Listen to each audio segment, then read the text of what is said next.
নমস্কার, আমি উজ্জ্বল শর্মা শাস্ত্রী বলছি। আজকের ভিডিও শুরু করার আগে আমার গুরুদেব রাম ঠাকুরের চরণে সশ্রদ্ধ প্রণাম জানিয়ে আজকের ভিডিও শুরু করছি। আজকের ভিডিওর কন্টেন্ট হচ্ছে 11, 12, 13 জুলাই 2026, 6টি রাশির গোল্ডেন টাইম, 6টি রাশির সৌভাগ্য যোগ, অর্থপ্রাপ্তির যোগ, আর্থিক উন্নতি, এই যোগগুলো দেখা যাচ্ছে এই 6টি রাশির।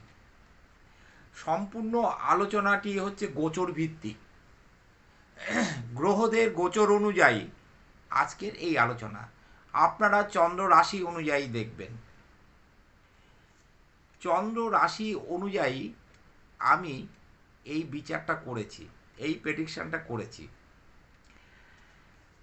গোচর, গ্রহদের যে গোচর, সেই অনুযায়ী প্রথমে আগে গোচর দেখে নিই, কোথায় কোন গ্রহ বসে আছে। কুম্ভে রাহু বসে আছে 24 নম্বর নক্ষত্র অর্থাৎ শতবিশা নক্ষত্র, তার নিজের নক্ষত্রে বসে আছে। রাহু তার ভালো জায়গায় বসে আছে।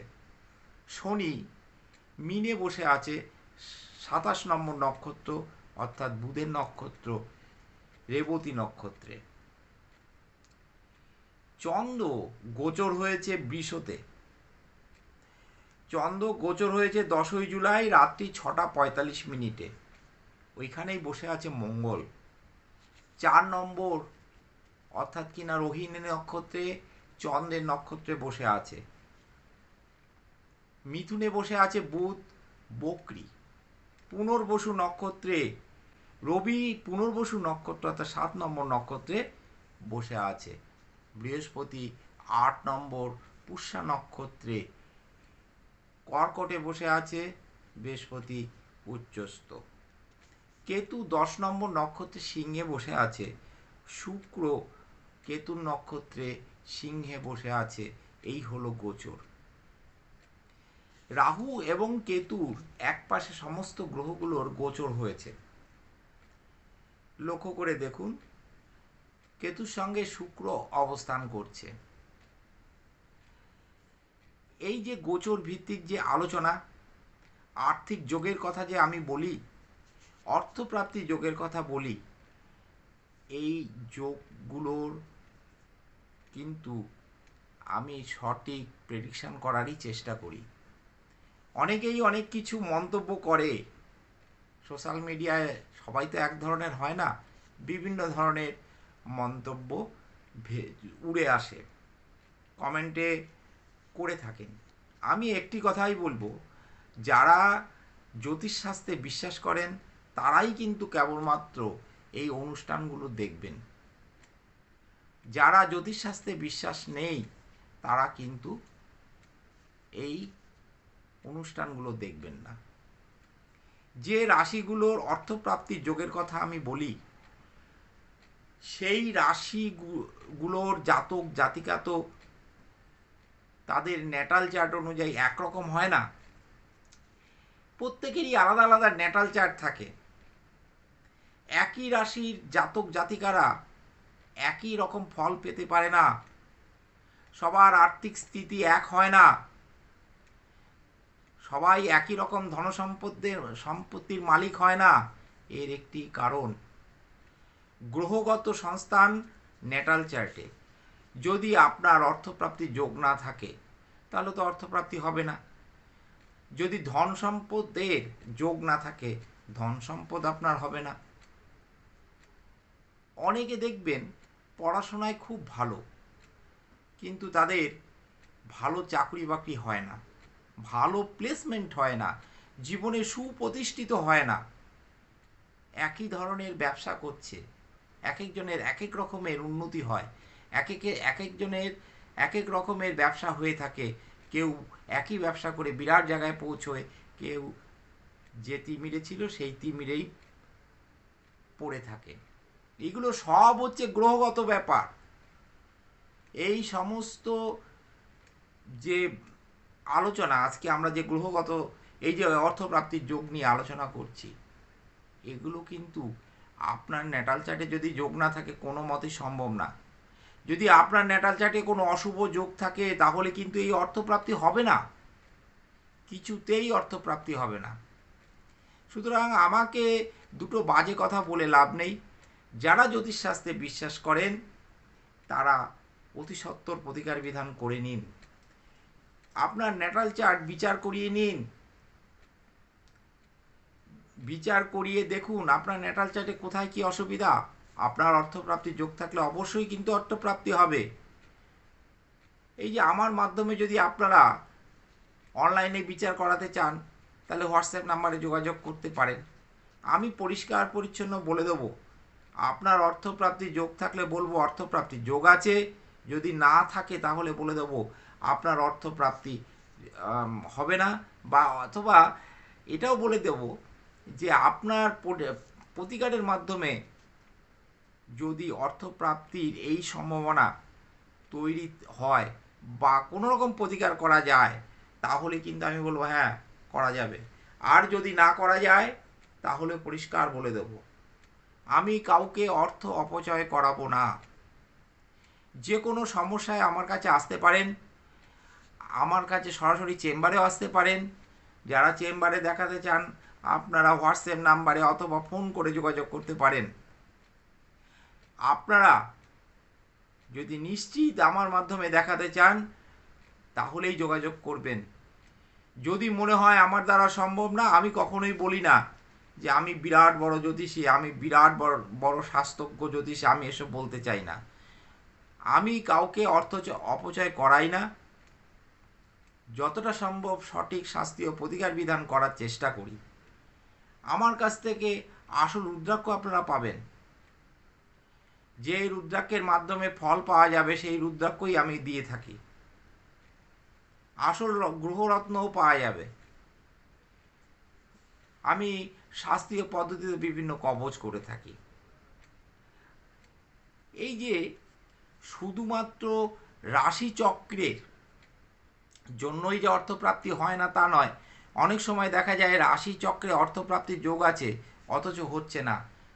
এর আরেকটা কারণ থাকতে পারে, সেটা হলো বাস্তু সমস্যা। বাস্তু সমস্যা, অনেকে ডেট অফ বার্থ সঠিক বলে না, অনেকে সঠিক সময় বলতে পারে না, তাদের জন্য হাত আছে, হাতের মাধ্যমেও কিন্তু বিচার বিশ্লেষণ করা যায়। এই যে রাশিগুলোর, যদি যে রাশিগুলোর কথা বলবো তাদের যদি অশুভ যোগ না থাকে তাহলে কিন্তু অবশ্যই অর্থপ্রাপ্তি হবে। আমি প্রথম যে রাশির কথা বলবো তা কিন্তু মেষ রাশি। মেষ রাশি কিন্তু শনি 7.5 চলছে, ফলে অর্থ ব্যয়ের জায়গা তো একটা থাকবেই। গুরুজনদের শরীর খারাপ তো হওয়ার একটা যোগ আছেই, আরও অনেক প্রতিকূল অবস্থার মধ্যে পড়তে হয় এই শনি 7.5 জন্য। তাহলেও বলবো আপনাদের অর্থপ্রাপ্তির একটা যোগ রয়েছে, আপনাদের কিন্তু আর্থিক উন্নতির একটা যোগ রয়েছে এই মেষ রাশির। কর্কট রাশির কিন্তু বিরাট সম্ভাবনা, কর্কট রাশির কিন্তু প্রবল সম্ভাবনা অর্থপ্রাপ্তি হওয়ার। ব্যবসায় ভালো মুনাফা হবে, পাওনা অর্থ পেয়ে যেতে পারেন, প্রমোশন হতে পারে। যারা সরকারি চাকরি করেন যদি প্রমোশনের যোগ থাকে, এই সময় যদি প্রমোশনের কোনো অ্যাপ্লাই করে থাকেন তাহলে কিন্তু আপনাদের প্রমোশন হওয়ার একটা যোগ কিন্তু দেখা যাচ্ছে। আপনাদের হঠাৎ কিন্তু অর্থপ্রাপ্তি হয়ে যেতে পারে, লটারি প্রাপ্তিরও সম্ভাবনা দেখা যাচ্ছে। পরবর্তী রাশি হচ্ছে কন্যা রাশি। কন্যা রাশিরও কিন্তু অর্থপ্রাপ্তির একটা বিরাট সম্ভাবনা। কন্যা রাশি, কন্যা রাশির ভাগ্যের কিন্তু সহায়তা পাবেন। কন্যা রাশির জাতক জাতিকাদের বলছি, ব্যবসায় কিন্তু উল্লেখযোগ্য প্রফিট হওয়ার একটা সম্ভাবনা আছে। প্রফিট একটা হবেই, উল্লেখযোগ্য প্রফিট। আপনাদের যারা সরকারি চাকরি বাকরি করেন তাদের কিন্তু প্রমোশন হওয়ার যোগ, ভাগ্য কিন্তু আপনাদের সহায় হবে। পরবর্তী রাশি হলো বৃশ্চিক রাশি। বৃশ্চিক রাশিরও কিন্তু অর্থপ্রাপ্তির একটা প্রবল সম্ভাবনা দেখা যাচ্ছে। যারা ব্যবসা বাণিজ্যের সঙ্গে ইনভলভ আছেন তাদের কিন্তু যথেষ্ট উন্নতি হওয়ার যোগ, আপনারাও ভাগ্যের সহায়তা পাবেন। কন্যা রাশির যেমন অর্থপ্রাপ্তির সম্ভাবনা প্রবল আছে, কর্কট রাশির অর্থপ্রাপ্তির সম্ভাবনা প্রবল আছে, তেমনি কিন্তু বৃশ্চিক রাশিরও কিন্তু অর্থপ্রাপ্তির সম্ভাবনা প্রবল আছে। আর্থিক দিক থেকে ভালো মুনাফা হবে। হঠাৎ হঠাৎ অর্থ আপনাদের সামনে আপনাদের কাছে চলে আসতে পারে, ব্যবসায় কিন্তু মুনাফা হবে। তার পরবর্তী রাশি হচ্ছে মকর রাশি। মকর রাশিরও আর্থিক সমস্যা মিটে যাওয়ার যোগ কিন্তু প্রবল। ব্যবসায় কিন্তু উন্নতি হবে, ব্যবসায় উন্নতি হওয়ার কিন্তু প্রবল সম্ভাবনা এই মকর রাশির। অর্থপ্রাপ্তির সম্ভাবনা রয়েছে, আপনারা 2-1টা লটারি টিকিট কাটতে পারেন।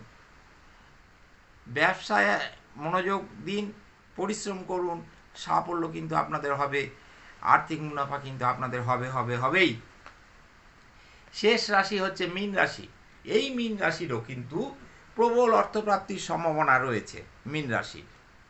মীন রাশির অধিপতি গ্রহ বৃহস্পতি, সেও কিন্তু উচ্চস্থ রয়েছে। আপনাদের কিন্তু